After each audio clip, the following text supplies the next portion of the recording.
एक बार, अब हमारे साथ तो दूसरी घटना, एक बार एक आदमी गया, उसने बड़ी तपस्या की, भगवान प्रसन्न हुए, किसी को भेज दिया, इसको वरदान दिया। एक देवता आया, मांगो वरदान, पर हम एक ही देंगे वरदान बस। उसने कहा कि हम तो खुद बड़े संतोषी हैं, एक से ज्यादा तो हमें चाहिए भी नहीं। अच्छा, देवता ने कहा बोलो क्या चाहते हो? बोले जब जिस समय जहां हम जिस पदार्थ की जितनी मात्रा में कामना करें वह हमें मिल जाए, बस एक वरदान चाहिए। और तो कितना संतोषी है। अच्छा, देवता भी कम चतुर नहीं होते। उन्होंने कहा कि दिया वरदान, पर एक शर्त है हमारी। क्या? बोले तुम जब जिस समय जहां जितनी मात्रा में जो पदार्थ चाहोगे मिल जाएगा, लेकिन तुम्हारे पड़ोसी को दुगना मिल जाएगा। उसे तब तो बात समझ में नहीं आई, लेकिन घर आया तो परेशान हो गया। हे भगवान, मेरा कच्चा झोपड़ा है, पक्का मकान बन जाए। बन गया, पड़ोसी के दो बन गए। अब वो अपने मकान की तरफ न देखे, उनकी तरफ देखे। किसने किया क्या है? तपस्या मैंने की, देवता हम पर प्रसन्न हुए, वरदान हमें मिला, तो हमारा एक है, इसके दो। अब वो जलने लगा, इतना रुपया मिल जाए, मिल गया, पड़ोसी को दुगने मिल गए। सुख से रहना मुश्किल हो गया। एक दिन बोला कि हे भगवान, मेरे मकान के दरवाजे के ठीक सामने एक कुआं बन जाए। बोले दरवाजे के सामने कुआं क्यों बना रहा है? बोले पड़ोसी के द्वारे के दो तो बनेंगे।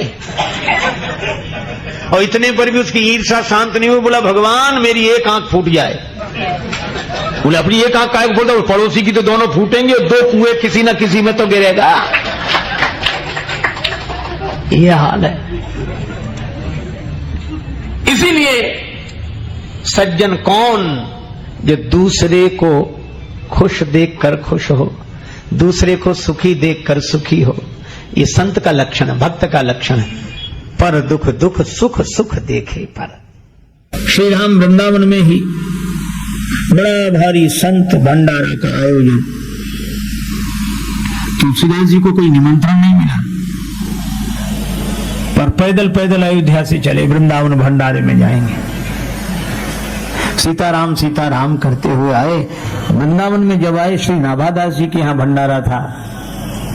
बड़ी संतों की पंक्ति यहां से वहां तक लग चुकी थी, कोई जगह ही नहीं बची थी। और तुलसीदास जी आए तो भोजन का ही समय था, तो सबसे किनारे बैठ गए, बिना आसन के ही बैठ गए। पत्तल भी नहीं गिरी थी सामने।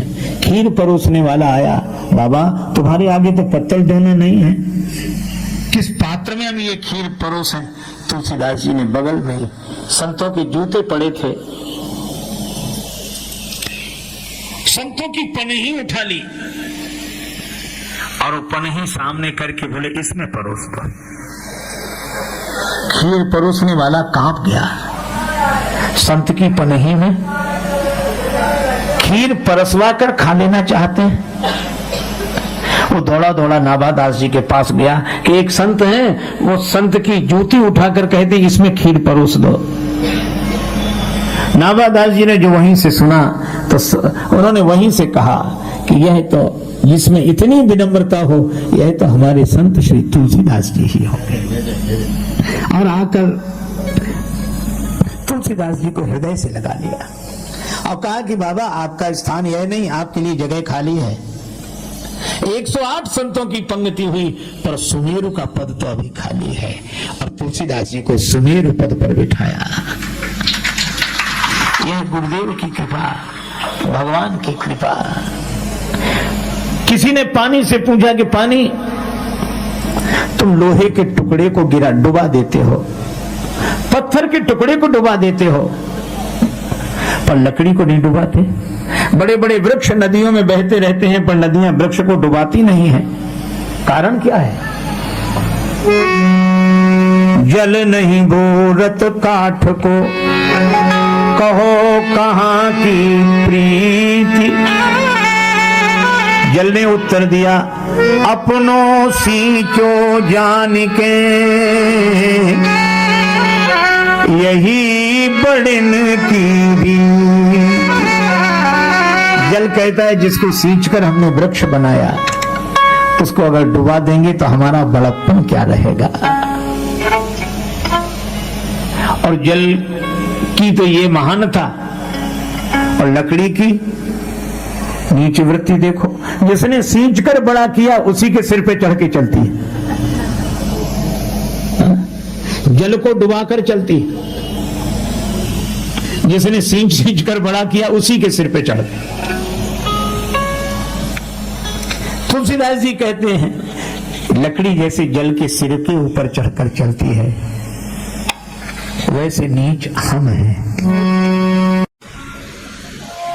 किसी ने कहा, मिथिला वाले बोले हम राम जी को जो देते हैं दुनिया में कोई नहीं दे सकता। कैसी बात करते हो, राम जी को तो तन मन धन प्राण देने वाले लोग हैं, होंगे, लेकिन जो हम देते हैं वो कोई नहीं दे सकता। अच्छा क्या देते हो?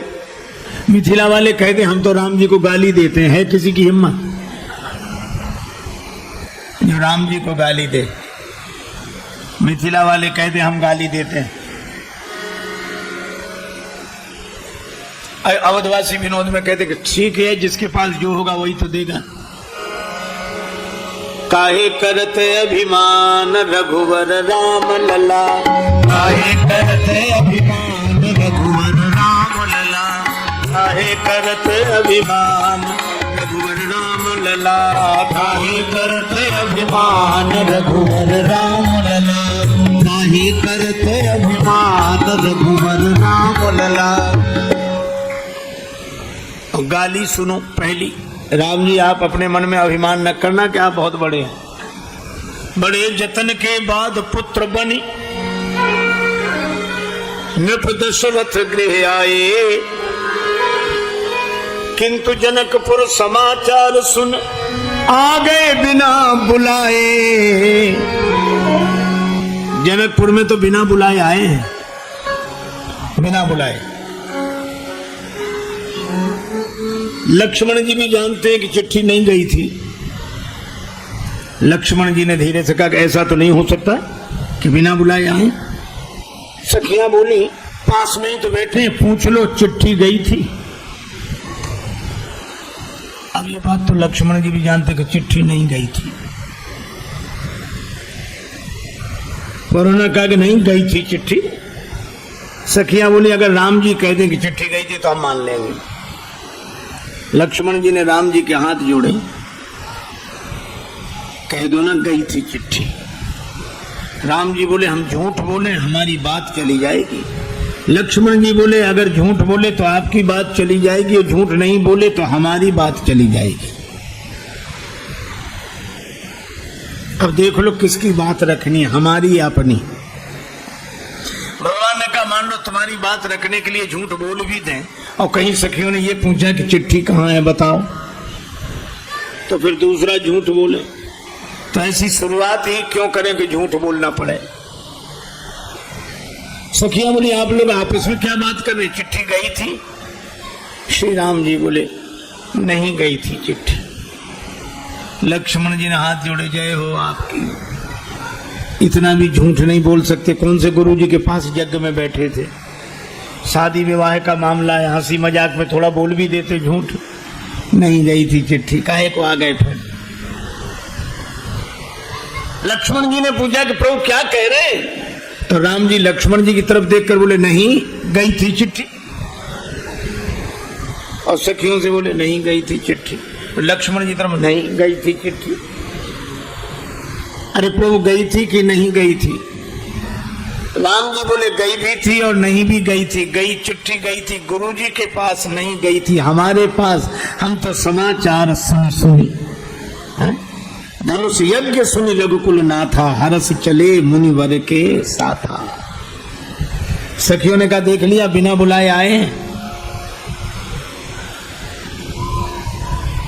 सुच तीर्थ धाम अनेकन है, सबकी अपनी अपनी गरिमा। सख किंतु विदे पुरी लख के लघु लागत मोह सबे उपमा। मिथिलेश से भूप राजेश जहां, सबते बढ़ी के मिथिला महिमा। पर महिमा मिथिला की नहीं सजनी, ये तो उनकी महिमा जिनकी महिमा। अर्थ समझ गए? उनकी महिमा जिनकी महिमा।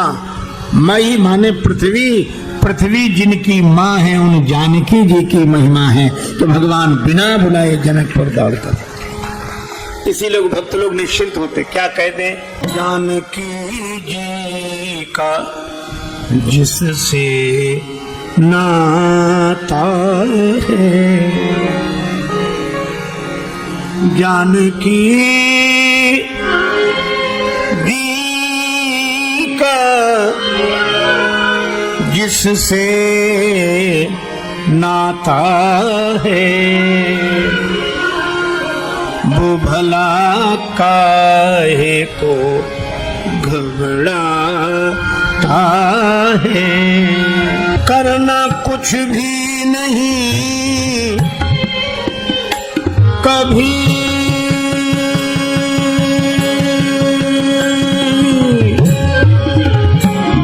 पढ़ता मिलने वाला ही चला, मिलने वाला चला आता है। श्री जनक नरेंद्र नंदनी माता मैथिली का जिससे संबंध है, उसे डरने की घबराने की कोई आवश्यकता नहीं।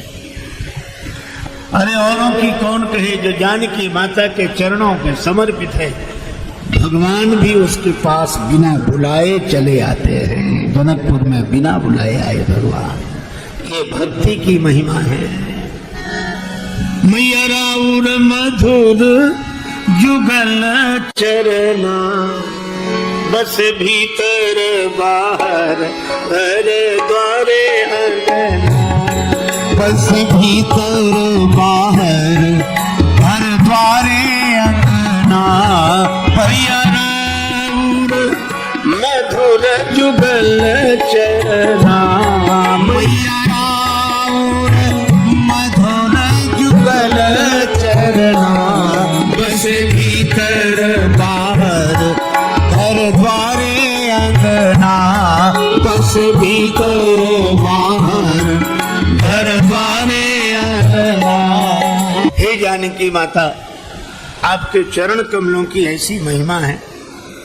रौरा रहिला से मिथिला के ऐसन महिमा, रौरा रहिला से मिथिला के ऐसन महिमा।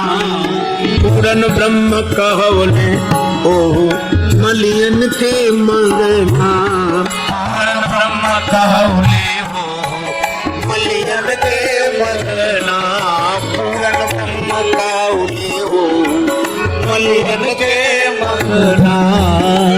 आपके चरण कमलों की ऐसी महिमा कि जिनको सारा संसार पूर्ण ब्रह्म कहता है। मैं भगवान श्री राम मिथिला में आकर मालियों के यहाँ मांगने वाले बन गए कि अगर तुम्हारी आज्ञा हो तो दल फूल उतार ले, बिना बुलाए आए।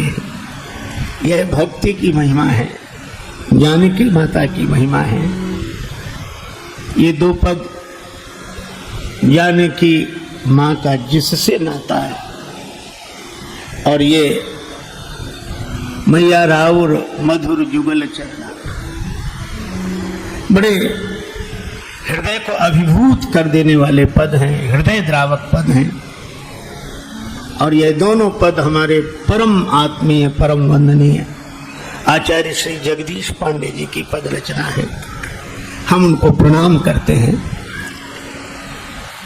उनके रहने से मिथिला का ऐसा चमत्कार,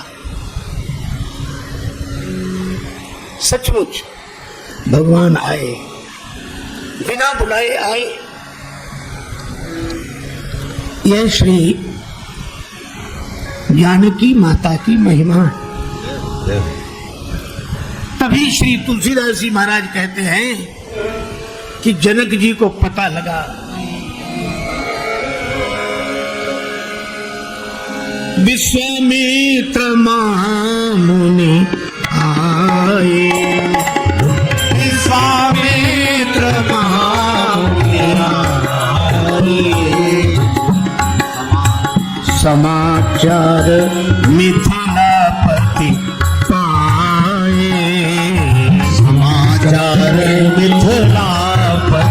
पाए।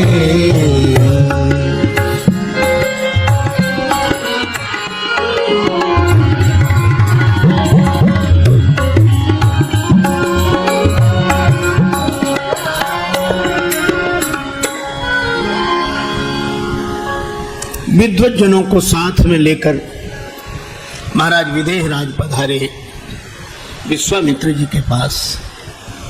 श्री विश्वामित्र जी के चरणों में प्रणाम किया।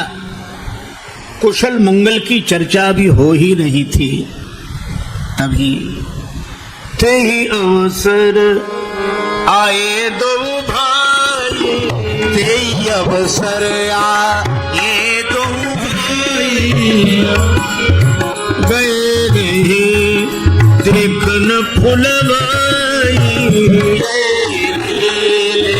फल फुलवाई, गए रहे देखन फुलवाई, गए रहे देखन फुलवाई, गए रहे देखन फुलवाई।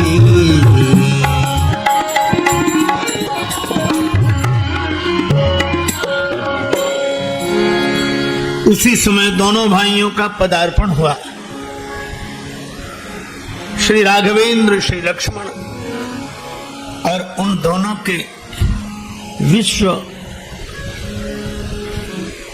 विमोहन सौंदर्य को देखकर महाराज विदेहराज उठकर खड़े हो गए। उठे सकल जब रघुपति आए।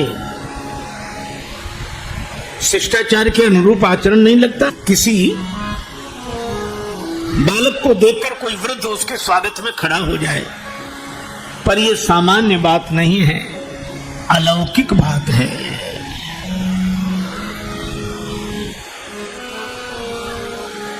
और या यूं कहो कि जनक जी परम ज्ञानी, जनक जी के साथ आए जनकपुर वासी परम ज्ञानी। और ज्ञानी जब बैठता है देह में नहीं बैठता, ब्रह्म भाव में बैठता है। सोहम अस्मि अहम ब्रह्मास्मि, ब्रह्म भाव में बैठता है। निजानंद मस्ती में मैं झूमता हूं, कहां कौन कैसा न मैं पूछता हूं। तो ज्ञान के उस भाव में बैठे थे। लेकिन जब राम जी को देखा तो उठकर खड़े हो गए। वह ज्ञान भाव छूट गया, ब्रह्म भाव छूट गया। इन्हीं विलोकत अति अनुरागा, बरवस ब्रह्म सुखई मन त्यागा। ब्रह्म सुख को भी मन ने छोड़ दिया।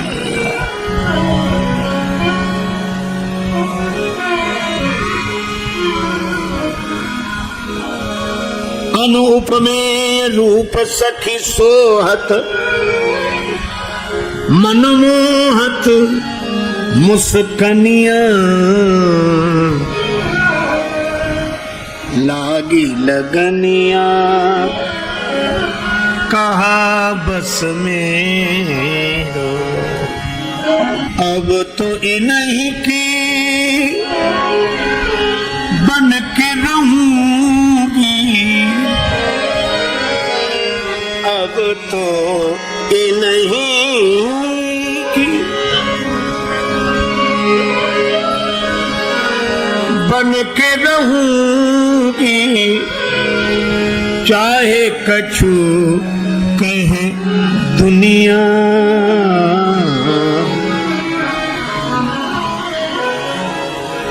तजी कुललोक वेद मर्यादा,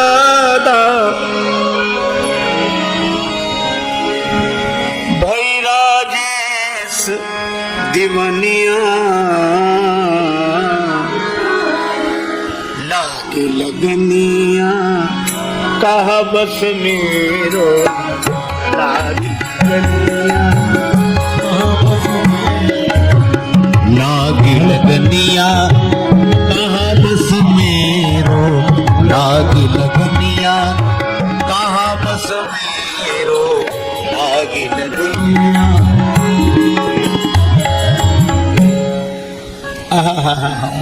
भगवान जिसका चित्त अपनी ओर खींच ले, कर्षण कर ले। राम जी ने खींच लिया चित्त, सांवरिया ने जादू डाल दिया।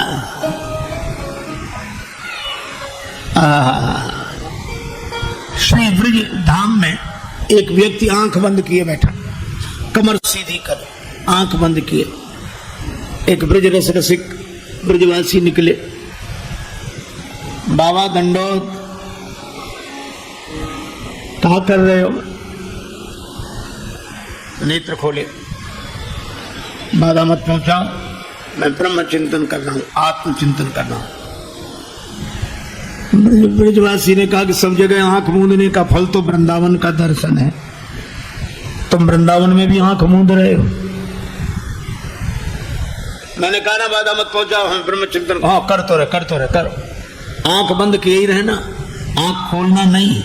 अगर आंख खोल ली तो ब्रह्म चिंतन नहीं कर पाओगे। क्यों? कहीं नंद नंदन श्याम सुंदर का दर्शन कर लिया। जो न तो नंद को कुमार नहीं दीठ पर्यो, तो नो तू बैठी के ब्रह्म को विचार ले। ये तो ब्रह्म चिंतन तब तक जब तक सगुण साकार भगवान नयन गोचर नहीं हुए। ये छोरा नंद को जी हमें तो जोगनिया बनाए गयो रे, ये हमें तो जोगनिया बनाए गयो रे, हमें तो जोगनिया बनाए गयो रे। छोरा नंद को जी हमें तो जोगनिया बनाए गयो रे। आप तो ओढ़े साल दुसाला, आप तो ओढ़े साल दुसाला, आप तो ओढ़े कारी कमरिया, आप तो ओढ़े कारी कमरिया। हमें तो पीरी ओढ़नी उड़ाए गयो रे, हमें तो पीरी उड़ाए गयो रे, हमें तो पीरी ओढ़न उड़ाए गयो रे, हमें तो जोगनिया बनाए गयो रे, हमें तो जोगनिया बनाए गयो रे। आचार्य श्री मधुसूदन सरस्वती जैसे अद्वैत वेदांत के चिंतक भगवान की भक्ति के रस में डूबकर कहते हैं, कृष्णस्तु परम किमपि तत्त्वमहं न जाने। श्री कृष्ण परम तत्व हैं। अद्वैत वीथि पथ कैरहि उपास्या, स्वराज्य सिंहासन लब्ध दीक्षा, सठेन केनापि वयम हठेन, दासी कृता गोप बधू बिटेन। अद्वैत पथ के जो पथिक है, मैं उनका उपास्य हूँ। स्वरूप सिंहासन पर मेरा पूरा अधिकार, पर किसी सठ ने मेरा चित्त चुरा लिया। किसने? नटखट नंद नंदन श्याम सुंदर ने, गोपांगनाओं ने जिन्हें अपना कृत दास बना रखा, उन कन्हैया ने मेरा चित्त चुरा लिया। वे बड़भागी हैं जिनका मन भगवान अपनी ओर खींच लेते हैं। हम तो मन लगाते हैं, लगता नहीं है, और जिसका मन भगवान अपनी ओर खींच लेते हैं उसका मन भगवान से हटता नहीं है। जनक जी लगे देखने राम जी की ओर। विश्वामित्र जी से पूछा, ये कौन है? कहु नाथ सुंदर तो बालक, मुनि कुल तिलक, कि नृप कुल पालक। ये मुनियों के कुल तिलक हैं या नृप कुल का पालन करने वाले, ये दोनों कौन हैं? अब देखो, जनक जी पूछ रहे हैं ये कौन है, और विश्वामित्र जी मौन है। वे जानते हैं कि मैं कौन हूं, ये कौन, वो कौन। ये सारे प्रश्नों के उत्तर तो ज्ञानी जन देते हैं। ज्ञानियों के यहाँ यह होता है, मैं कौन हूं। लेकिन आज परम ज्ञानी जनक जी पूछ रहे हैं ये कौन है, इसलिए विश्वामित्र जी मौन है। अंत में उत्तर दिया, विश्वामित्र जी ने कहा कि ये आपको कौन लगते हैं? जनक जी ने कहा ब्रह्म जो निगम नीति कहीं गावा। ब्रह्म जो निगम नीति कही गावा, ये ब्रह्म है। विश्वामित्र जी बोले ब्रह्म तो एक है, ये दो दिख रहे हैं। जनक जी ने कहा कि एक ही ब्रह्म है, उसका स्वरूप एक है, रूप दो हैं।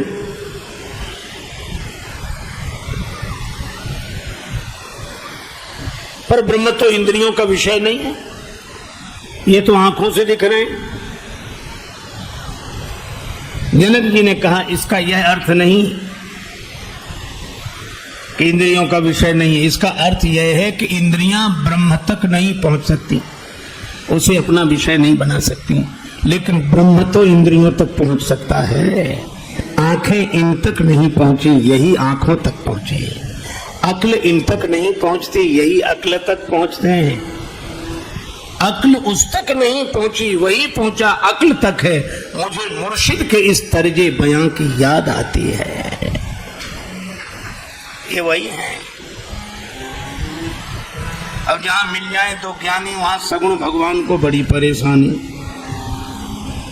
इसलिए मन मुस्काए। राम जी मन ही मन मुस्कुरा रहे, जनक जी भी ज्ञानी, विश्वामित्र जी भी ज्ञानी, और भगवान मुस्कुराए तो विश्वामित्र जी क्या बोले? कौशले दशरथ के जाए, कौशले से दशरथ के जाए, हम पितु बचन माने बन आए, हम पितु बचन मान बन आए। विश्वामित्र जी ने कहा अवध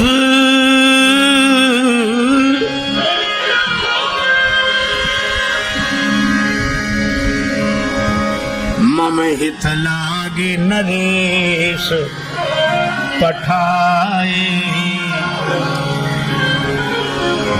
मेरे लिए महाराज दशरथ ने इन्हें भेजा यज्ञ रक्षा के लिए। जनक जी ने पूछा तो क्या महाराज आपका यज्ञ पूरा हुआ? विश्वामित्र जी बोले आपके यहां भी यज्ञ है, अनुभव कर लेना महाराज, अनुभव। जनक जी लेकर आए, कहां ठहरा दिया? कहां ठहराया? सुंदर सदन। और ये सुंदर सदन किसका है?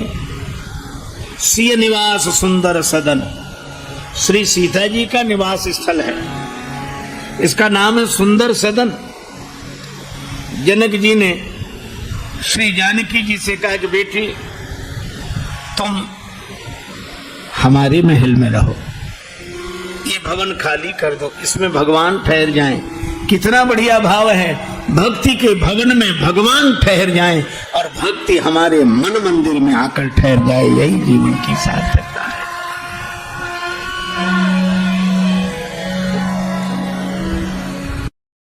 श्री तुलसीदास जी महाराज कहते हैं भगवान के भजन के बिना कामनाएं मिटती नहीं। जैसे पृथ्वी तल के बिना पौधा नहीं लगाया जा सकता, इसी तरह भगवान के भजन के बिना कामनाओं को नहीं मिटाया जा सकता। कभी कभी हमारे आपके जीवन में भी ऐसी कुसंगतियां प्रवेश कर जाती है, ये काम क्रोध लोभ को जगा देती है। आप कहेंगे हमारे जीवन में, हमारे आया तो, अरे भाई आप तो अपने जीवन की बात कह रहे। श्री अयोध्यापुरी तो भगवान का घर है।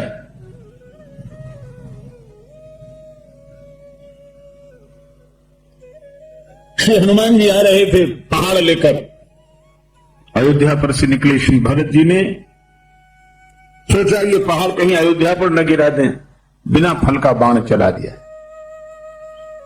बिनु फल सहायक मारे, ये बिना फल का बाण क्यों चलाया? भरत जी ने कहा ताकि लोग देख लें कि बाण हमारे हाथ में है और फल भगवान के हाथ में है। और बिना फल के बाण ने हनुमान जी को वो फल चखाया कि श्री हनुमान जी मूर्छित होकर गिरे। अब मूर्छा में तो आंख बंद हो ही जाती है।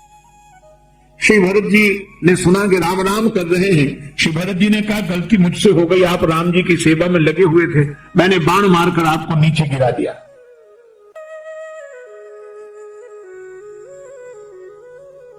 पर हनुमान जी की मूर्छा दूर हुई तो हनुमान जी ने कहा कि गलती मुझसे हो रही थी। अयोध्या में आकर भी ऊपर ऊपर से निकला जा रहा था, आपने तो बाण चलाकर यह संकेत किया कि हनुमान जी सब जगह ऊपर उठकर रहो, लेकिन उस धरती पर तो नीचे उतर आओ जिस धरती पर भगवान भी ऊपर से नीचे उतर कर आ। यह अयोध्यापुरी है महाराज। श्री हनुमान जी कहते हैं कि मेरी आंख तो अयोध्या में ही खुली। खुली कैसे? अयोध्या में अगर आंख बंद ना हुई होती तो खुलती भी नहीं। मैं सोच रहा था कि श्री लक्ष्मण जी के प्राण संकट में और ये पर्वत लेकर मैं जा रहा हूं। अगर मैं ना होता तो ये पहाड़ लेकर कौन जाता, संजीवनी बूटी लेकर कौन जाता, ऐसा मैं सोचते हुए आ रहा था। लेकिन आपने मार दिया बाण, आंख हो गई बंद, और जैसे आंख बंद हुई मूर्छा दूर हुई तो आंख खुली। और जब आंख खुली तो हम लोग यही सोच रहे थे कि जब हनुमान जी गिरे तो पहाड़ कहां गया। कई लोग पूछते, उन्हें ये प्रश्न ही पहाड़ जैसा लगता है। तो श्री तुलसीदास जी कहते हैं गिरो कपि राम कही पवन राख्यो गिरी।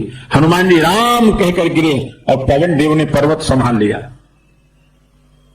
हनुमान जी ने कहा कि जैसे ही आंख खुली तो मैं समझ गया कि मैं तो सोच रहा था कि मेरे हाथ पर पर्वत है, मैं उसका भार लेकर जा रहा हूं, लेकिन आज पता लग गया मेरे हाथ का तो बहाना था, पहाड़ को तो ऊपर वाले ने ही उठा लिया, संभाल लिया, वही संभाल। अपना तो केवल हाथ लगा। तो अयोध्या जैसी भूमि, धरती का आकर्षण, गुरुत्वाकर्षण सब जगह की धरती ऊपर वाले को नीचे खींच लेती है, सब जगह की धरती। पर इस पृथ्वी की एक सीमा रेखा है, उस सीमा रेखा को कोई पार कर जाए तो फिर पृथ्वी नीचे नहीं खींच पाती है। पर धन्य है अयोध्या की धरती, हर जगह की धरती ससीम को नीचे खींच लेती है, पर अयोध्या की धरती ने तो उस असीम को नीचे उतार लिया। ऐसी धरती और कहां होगी। और तुलसीदास जी कहते हैं संत सभा अनुपम अवध, ये सत्संग की भूमि ही अयोध्या है। सीताराम जी की प्यारी रजधानी लागे, रजधानी लागे, माने मीठो सरजू जी को पानी लागे। सीताराम जी की प्यारी रजधानी लागे, रजधानी लागे, माने मीठो सरजू जी को पानी लागे। धन्य कौशला धन्य केकई धन्य सुमित्रा मैया, धन्य कौशला धन्य केकई धन्य सुमित्रा मैया। धन्य भूप दशरथ जी के आंगन खेलत चारो भैया, खेलत दशरथ जी के आंगन खेलत चारो भैया। मीठी मीठी मीठी तोतली रसीली प्रभु बानी लागे, प्रभु बानी लागे, मानो मीठो मीठो सरयू जी को पानी लागे। सीताराम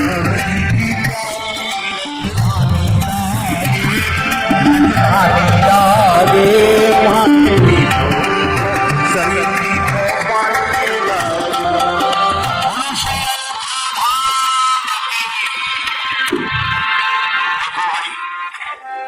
अयोध्या में सब आनंद ही आनंद। यह सत्संग भूमि है, भगवान को प्रकट करने वाली भूमि है। लेकिन एक बात आप जानते हैं, श्री कागभूषण जी कहते हैं कि मेरा एक जन्म अयोध्या में हुआ था और उस समय था कलयुग।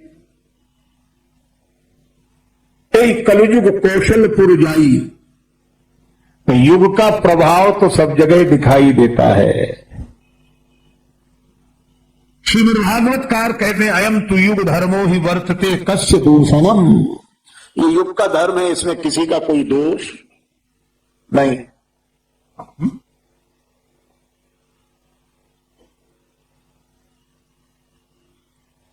अच्छा, लोग क्या कहते हैं, जमाना बड़ा खराब है।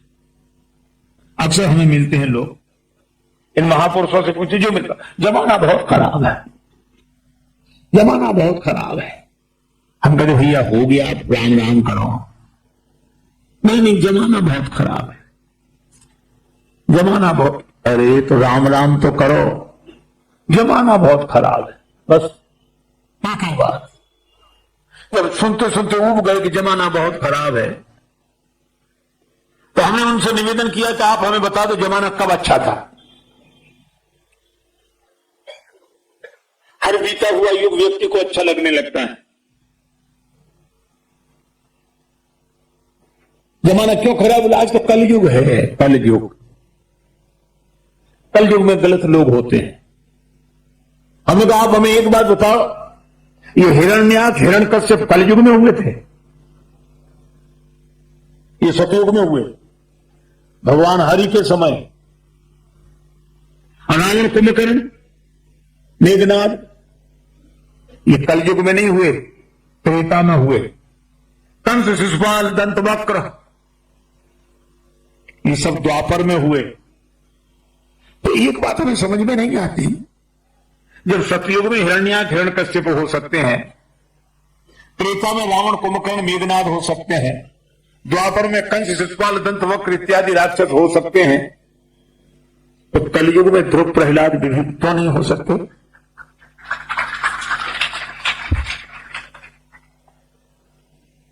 लोग कहते जमाना बड़ा खराब, जमाना बड़ा खराब। काहेगा?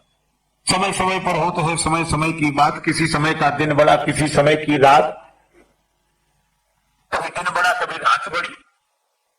एक महात्मा ने कहा समय समय पर होता है, समय समय की बात। राम जन्म का दिन बड़ा, कृष्ण जन्म की रात। ये होता ही रहता है, कभी दिन बड़ा, कभी रात बड़ी। अच्छा, वैसे भी देखो, आप बेईमानी मिटाकर ईमानदारी को व्यवस्थित रखना चाहते हैं, अच्छी बात।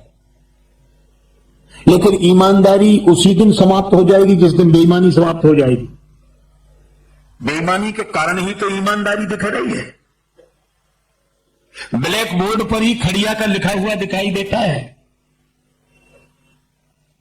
रावण कुंभकर्ण मेघनाद के कारण ही राम जी का चरित्र दिखाई दे रहा है। कंस शिशुपाल के कारण भगवान श्री कृष्ण का चरित्र दिखाई दे रहा है। रात के अंधकार के कारण ही दिन का प्रकाश दिखाई दे रहा है। कब जमाना अच्छा था?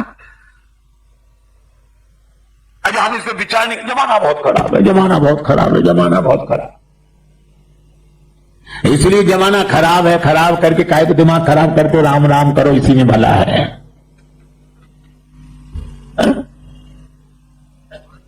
अच्छा देखो, एक बात बताओ, जैसे अयोध्यापुरी की इतनी महिमा हम लोगों ने सुनी, तो हम लोग रायपुर में हैं, रात है, तो अयोध्या में भी रात हुई होगी इस समय की? नहीं हुई होगी।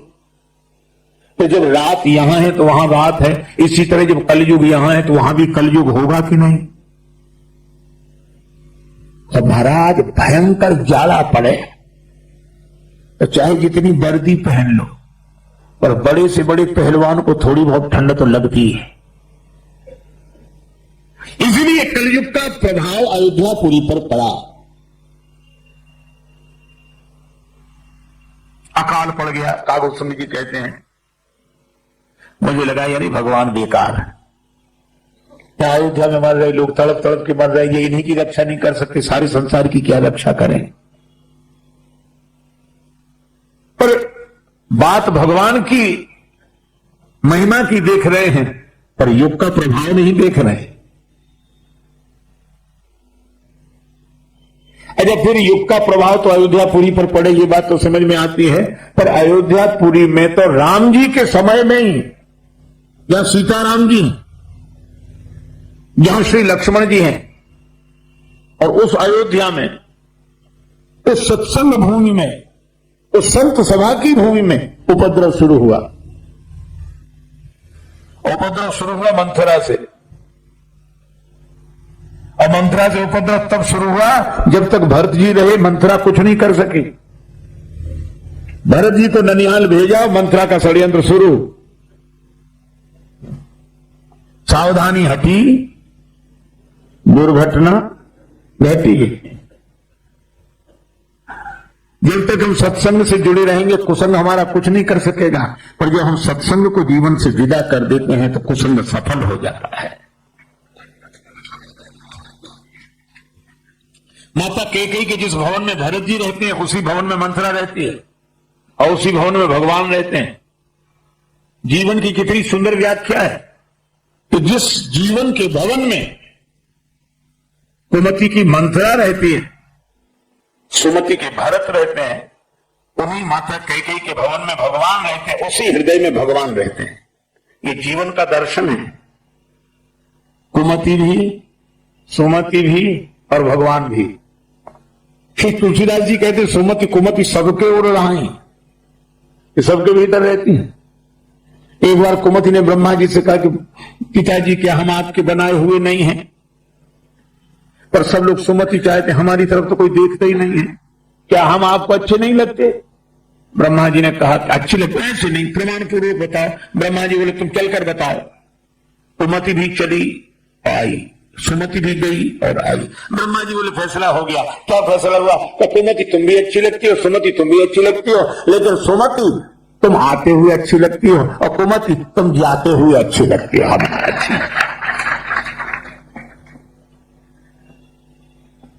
महाराज, ये दोनों ही है। अच्छा, केवल अयोध्या में नहीं, लंका में भी। आप सोचो, लंका में विभीषण जी और कुंभकर्ण। कुंभकर्ण सोता है तो क्या कुंभकर्ण ही सोता है? विभीषण जी नहीं सोते। इसका अर्थ है कि संसार समुद्र में बसी हुई सुनहली कल्पनाओं की लंका में अगर कुमति का कुंभकर्ण सो रहा है तो सुमति के विभीषण जी भी सो रहे हैं। पर रावण ने जगाया कुंभकर्ण को। इस कुमति के कुंभकर्ण को कुसंग का रावण जगाता है, और सुमति के विभीषण तो सत्संग के हनुमान जी के आते ही जाग जाते हैं। वहां भी दोनों ही और यहां भी दोनों ही। पर यहां मंथरा एक और वहां विभीषण जी एक। वहां सज्जन, यहां दुर्जन। बोलो, उपद्रव शुरू हुआ। मंथरा ने देखा, देख मंथरा नगर बनावा, देख मंथरा नगर बनावा, देख मंथरा नगर, देख मंथरा नगर बनावा, देख मंथरा नगर बनावा,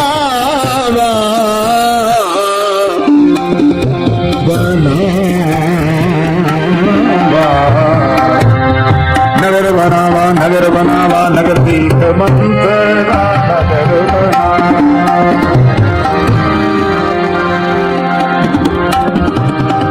अयोध्या बड़ी सजी धजी दिखाई दी। अब वो पूछती, भैया ये क्या है? तैयारियां, प्रकाश ही प्रकाश। मंथरा, तुम्हें पता नहीं? महाराज दशरथ अपने ज्येष्ठ राजकुमार राम जी को युवराज पद पर बिठा रहे हैं। देखो, पिता दे रहा है, अपने पुत्र को दे रहा है, और राज्य मर्यादा का पालन करते हुए दे रहे हैं महाराज दशरथ। पर मंथरा का सिर दर्द शुरू हुआ।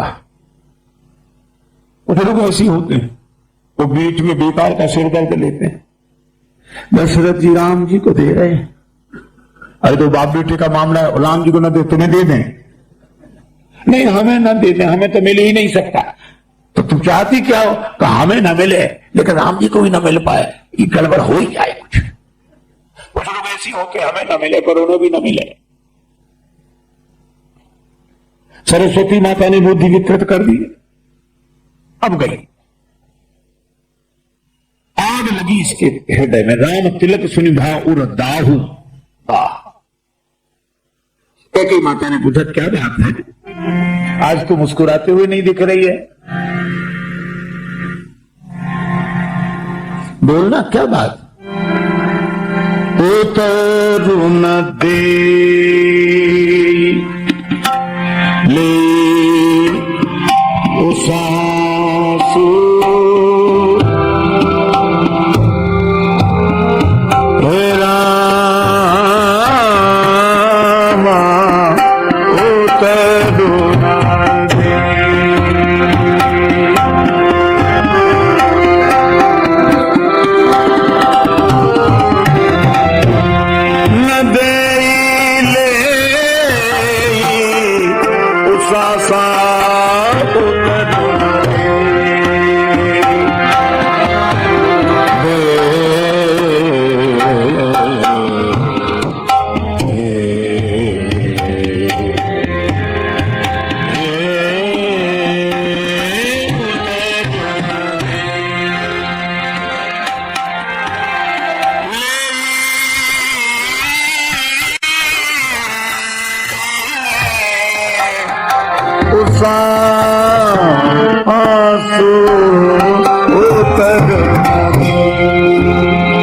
उत्तर नहीं दे रही, उस आंख बन रही।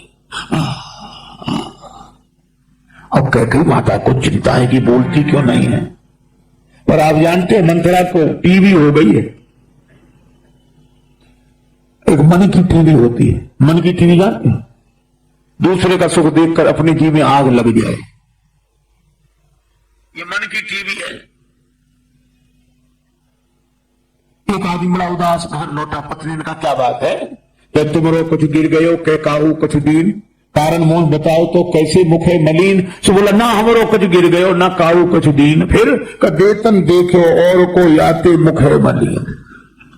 अब किसी ने दिया, किसी को दिया, ये बीच में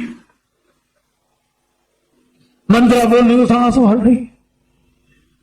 कैकेयी माता ने कहा, कुशलता से है सब, राम जी कुशलता से, महाराज कुशलता से, भरत जी, लक्ष्मण जी, शत्रुघ्न जी का नाम सुना, कहने लगी। राम जी के नाम पूछ रही है तो पहले कुशलता से है। अब व्यंग देखना क्या बोली। तो कैकेयी जी ने कहा, राम कुशलता से है? राम को छोड़कर और किसकी कुशलता है? क्यों? उन्हीं को तो दे रहे राजा साहब, पद दे रहे उन्हीं को। ले कैकेयी माता बोली, पद दे नहीं, युवराज पद पर बिठा रहे, बड़ी खुशी की बात। मैं तुझे नैनो की पुतली बनाकर रखूंगी, माला पहनाऊं, प्रसन्न हो। मैं कब से महाराज से कह रही थी, बैठे राम हो चिपचिता, राम जी सिंहासनासीन हो, बड़ा अच्छा रहेगा। आज वो घड़ी आ गई। और मंथरा न मुस्कुराई न बोली, वो सांस। अरे तो कुछ ऐसे लोग बड़े विचित्र होते महाराज, बोलते नहीं है और बोलते हैं।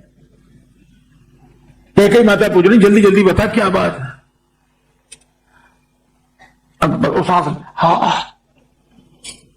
अरे बोल तो, अरे कुछ तो बोल। क्या बोली? महारानी जी आप बड़ी भोली हो। ये मंथरा जैसे लोग महाराज बड़े कुटिल होते हैं। ये मंथरा के आप बड़ी भोली हो। कई लोग हमें मिलते हैं, महाराज आप बहुत सरल हो। और ऐसी बातें सुनकर हम लोगों को प्रसन्न नहीं होना चाहिए।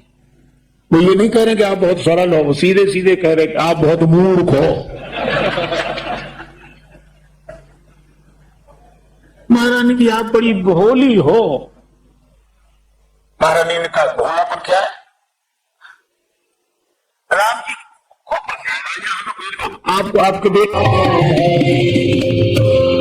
राम कहो, अगर ना कहा तो पुराने जमाने में जब दूसरे लोगों का शासन था, उस समय कुछ गरीब लोग बेचारे निकलते,